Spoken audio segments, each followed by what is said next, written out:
Salut, très heureux de vous retrouver encore sur ce plateau de EG1. Je sais très nombreux, je dis très nombreux parce que déjà la performance des vidéos antérieures en font foi.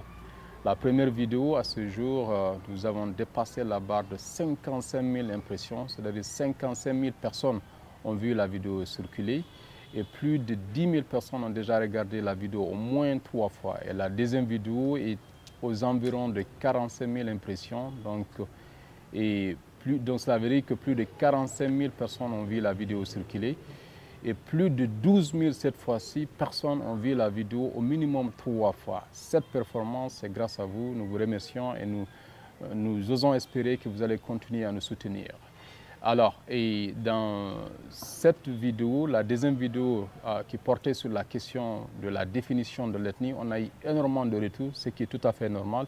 Et nous espérons qu'il y aura encore davantage de retours. Et parmi ces retours qu'on appelle feedback que nous avons eus, et on nous a dit que nous avons donné une définition, mais nous n'avons pas cité la source ou bien les sources de définition. Nous ne voudrions pas rentrer dans les détails, mais il y a eu beaucoup d'auteurs, comme on le disait, dans la littérature de développement, de l'économie de développement, notamment William Easterly avec un certain Levine. Levine, c'est l'un des plus grands analystes financiers du monde contemporain. Donc, l'étude qu'ils ont réalisée s'intitulait « La tragédie de la croissance économique africaine entre division ethnique et politique de développement ». Donc ça, c'est un des auteurs.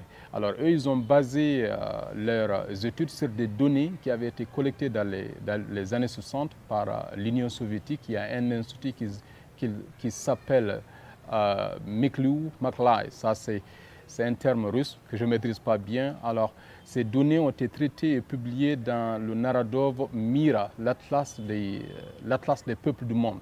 Donc, alors, cette définition que William Easterly et Levine ont élaborée et établie partait de ces données. Alors, ces données considéraient que deux individus appartenaient à un même groupe ethnique sur la base de deux éléments essentiels, la lignée et la langue. Alors, ils ont été critiqués et ça, c'était vraiment très valable. Donc, il y a eu d'autres auteurs, notamment Roberto Alsina et Ferreira de l'université de Harvard aux États-Unis. Il y a eu Paperakis et Wu Pang de l'université de Barcelone. Il y a eu Reina Quarel et Montalvo aussi qui ont donné une définition qui comportait les 5 éléments essentiels qu'on a donnés dans la vidéo antérieure. Et d'ailleurs, plus loin, il y a eu Dr Alicia Bannon aussi qui rentre dans la même catégorie des gens qui ont donné la définition qui comporte les 5 éléments. Dr Alicia Bannon est de l'université de Yale aux États-Unis.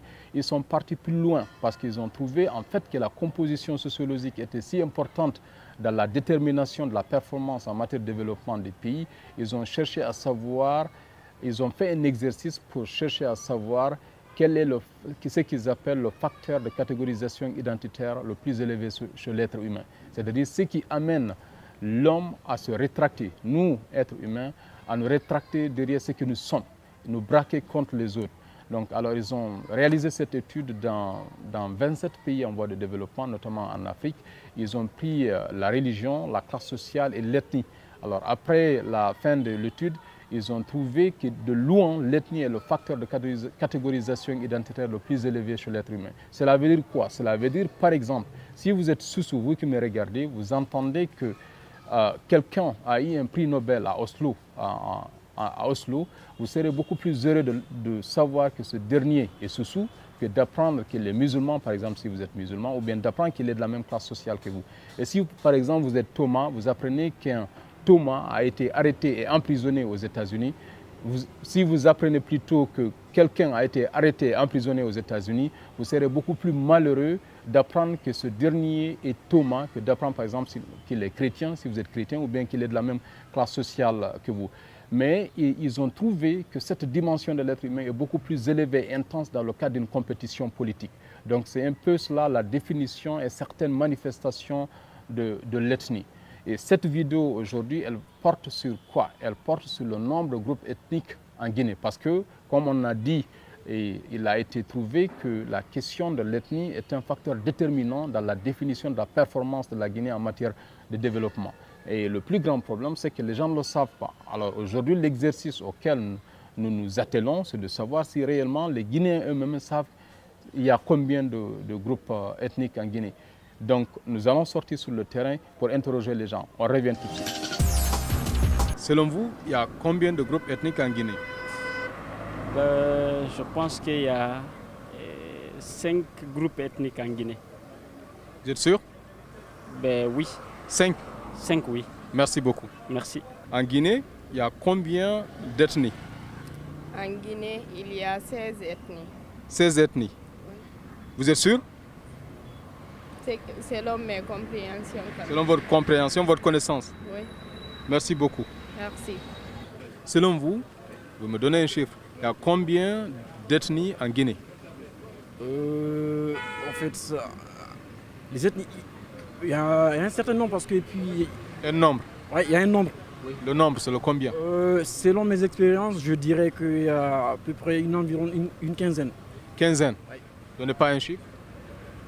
En fait, les ethnies les plus fréquentes et puis Le nombre de groupes ethniques. le nombre de groupes ethniques. En fait, je dirais, on en a 4, les plus grands. 4? Oui. Ok, merci beaucoup. Je vous en prie. Selon vous, il y a combien de groupes ethniques en Guinée? Selon moi, il y a 32 groupes ethniques dans notre pays. Sûr? Je crois, oui. Vous croyez ou vous êtes sûr? Oui, je suis sûr. Merci, monsieur. C'est à moi de vous remercier. Selon vous, il y a combien d'ethnies en Guinée? Selon moi, bon, je dirais il y a plusieurs. Par exemple, je peux dire il y aurait un truc de 5 ou 6 comme ça. Parce que, 6. ouais, 6 ethnies par exemple. Vous êtes sûr 6? Ouais, pour moi, en tout cas, pour moi, parce que je ne connais pas toutes les ethnies, mais pour moi, je dirais il y a 6. Il y a 6 ethnies. Ouais. Et vous, il y a combien d'ethnies? Je ne sais pas exactement le nombre, mais j'espère qu'il y en a plusieurs. Oui, mais donnez un nombre. Je peux dire 8 comme ça. 8? Ouais. Vous êtes sûr? Ouais, oui. Il y a des gens qui disent c'est plus que 8, c'est plus que 20. Je peux dire oui, mais moi, à ma connaissance, je n'en connais pas trop, quoi. Ok. Merci beaucoup. Merci. Merci. Merci de rien. Voilà de retour sur le plateau des GM. Et qu'est-ce que vous en pensez? En fait, nous avons un nombre important de sources de données par rapport au nombre de groupes ethniques en Guinée. Mais ce qui se trouve, contrairement par exemple à la définition de l'ethnie, il n'y a pas l'unanimité. Déjà, il y a un certain nombre de sources de données qui estiment tout simplement qu'il y a 4 groupes ethniques majeurs en Guinée. Mais ce qui est beaucoup plus récurrent, si vous prenez par exemple l'encyclopédie chrétienne mondiale, l'encyclopédie britannique, l'état des religions du monde, le recueil factuel de la CIA, le recueil de la sécurité mondiale, ceux-ci estiment qu'approximativement, il y a environ 24 groupes ethniques en Guinée. Il y en a d'autres qui disent qu'il y en a 32 ou bien 30 groupes ethniques. Mais la question n'est pas là. Ce n'est pas ce qui est important, le nombre de groupes ethniques, parce que ce qui se passe très souvent, les gens disent oui, le pays est ethniquement divers parce qu'il y a un nombre important de groupes ethniques. Ce n'est pas ça. Sur la base des unités de mesure que nous avons données, c'est la polarisation et la fragmentation qui déterminent l'intensité de l'impact de la composition sociologique d'un pays sur son processus de développement économique. Alors, comme je le disais, il y a environ 30 groupes ethniques en Guinée. Donc, mais cependant, ce n'est pas ce nombre exact qui est déterminant, c'est plutôt la polarisation et la fragmentation. Je vous donne un exemple très simple. La Belgique est considérée comme étant le pays le plus ethniquement polarisé au monde parce que sa polarisation ethnique est de 88%. Cela veut dire quoi? Cela veut dire tout simplement qu'en Belgique, la probabilité qu'il y ait un nombre limité de groupes ethniques de dimension relativement égale qui se disputent l'accès et le contrôle des systèmes politiques et économiques en Belgique est égal à 84%. Et ceux qui suivent l'actualité, par exemple en Belgique en 2010 et 2011, ce pays a fait plus de 400 jours sans gouvernement. Et ces 400 jours passés sans gouvernement résultaient de quoi? Des contradictions. J'ai appris c'est entre deux groupes ethniques qu'on appelle les Wallons et les Flamands. Je ne connais pas beaucoup la Belgique, je n'y ai pas séjourné, mais ce sont des données scientifiques que je suis en train d'interpréter. Mais cependant, pendant ces 400 jours, Si vous regardez tout de suite les données de la Banque mondiale, les indicateurs mondiaux de développement, la Belgique a fait pendant cette période une croissance économique de 2,78%. Pour un pays avancé, ça c'est une grosse performance. Alors la question que les gens vont se poser, si la Belgique a une polarisation de 84%, donc premier rang mondial, et cependant elle arrive à avoir une croissance économique aussi considérable, pourquoi la question de l'ethnie est importante?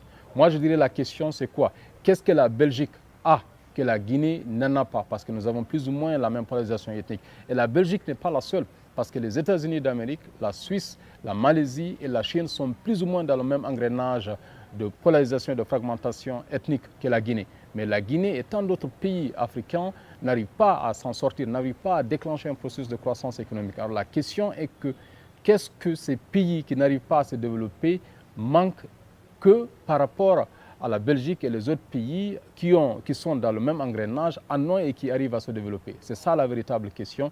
Et là, on ne va pas déballer tout ici, parce que là, c'est la pré-campagne. Il y a beaucoup d'autres vidéos thématiques qui arrivent et nous espérons que vous allez continuer à nous suivre. Nous allons dérouler cela et l'objectif de EGM, c'est de parvenir à amener la Guinée de là où nous sommes actuellement pour l'amener au niveau, par exemple, de la Belgique qui, en dépit de sa diversité ethnique, arrive à déclencher un processus de croissance économique soutenable dans la durée. Alors, merci encore une fois. Comme on l'a dit, au niveau de EGM, c'est diversité, opportunité, fierté. Nous travaillons pour faire en sorte qu'un Guinéen du Nord, du Sud, de l'Est et de l'Ouest ne juge pas un autre Guinéen sur la base de ses origines ethniques, mais plutôt sur la base de ce qu'il peut faire pour la Guinée ou bien peut ne pas faire pour la Guinée. Nous sommes EGM et vous.